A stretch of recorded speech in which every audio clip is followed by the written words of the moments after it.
দিন, তাৰপিছত আহিব মুঠ কাম, তাৰপিছত আহিব কামৰ ক্ষমতা, কামৰ ক্ষমতা মানে আপুনি কামৰ ক্ষমতা মানে আপুনি একদিনত কিমান কাম কৰিব পাৰে সেইটো কামৰ ক্ষমতা।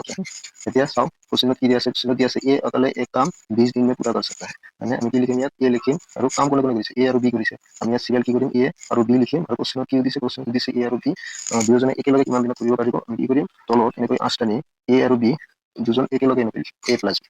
এতিয়া কোশ্চেনত কি দি আছে, কোশ্চেনত দি আছে এ একদিনত এ কিমান দিনত কাম কৰিব পাৰে, এ কৰিব পাৰে 20 দিনত কাম।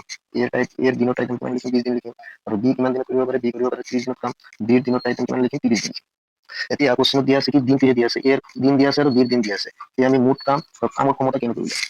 আপোনাৰ দিয়া থকা দিনত যিটো কি দি আছে এ আৰু বিৰ দিন দি আছে, এই এ আৰু বিৰ দিনত যদি আপুনি এলচিএমটো দিয়ক, এই এলচিএমটো কি হ'ব আপোনাৰ মুঠ কাম বুজাব। এতিয়া 20 আৰু 30 এলচিএম কিমান, 20 আৰু 30 এলচিএম কিমান হ'ব 60 হ'ব। এতিয়া মুঠ কামটো আমি পাই গলো। এতিয়া কামৰ ক্ষমতাটো কেনেকৈ আহিব, কামৰ ক্ষমতাটো উলিয়াবলৈ হ'লে আপোনাৰ কি কৰিব লাগিব, দিনৰ দ্বাৰাই মুঠ কামক হৰণ কৰিব লাগিব। 20 60 মাজত কিমান বাৰ যায়, 20 60 মাজত কেইবাৰ 3 বাৰ যায়। এৰ কামৰ ক্ষমতা কিমান হ'ব, এৰ কামৰ ক্ষমতা হ'ব কিমান 3 আৰু 30 60 মাজত কেইবাৰ যায়, 30 60 মাজত কেইবাৰ যায় 2 বাৰ যায়। বি কিমান হ'ব কামৰ ক্ষমতা, বিৰ কামৰ ক্ষমতা হ'ব কিমান। এতিয়া কোশ্চেনত কৈছে কি এ আৰু বি একেলগে কিমান দিনত কাম সম্পন্ন কৰিব পাৰিব। এইটো উলিয়াবলৈ হ'লে আমাৰ কি কৰিব লাগিব, এ আৰু বি এদিনত টোটাল কাম কিমান কৰিব পাৰে সেইটো উলিয়াব লাগিব। এদিনত কিমান কাম কৰে 3 কাম কৰে আৰু বি এদিনত কিমান কাম কৰে 2 কাম কৰে। দুয়োটা যদি যোগ কৰি দিওঁ 3 আৰু 5 2 যোগ কৰিলে কিমান হ'ব 5 হ'ব।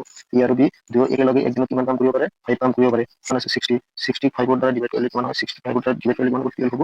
এ আৰু বি একদিনত কিমান কাম কৰিব, টোটাল কাম কিমান দিনত সম্পন্ন কৰিব 12 দিনত সম্পন্ন কৰিব। এনসাৰ কি হবে, এনসাৰ সি।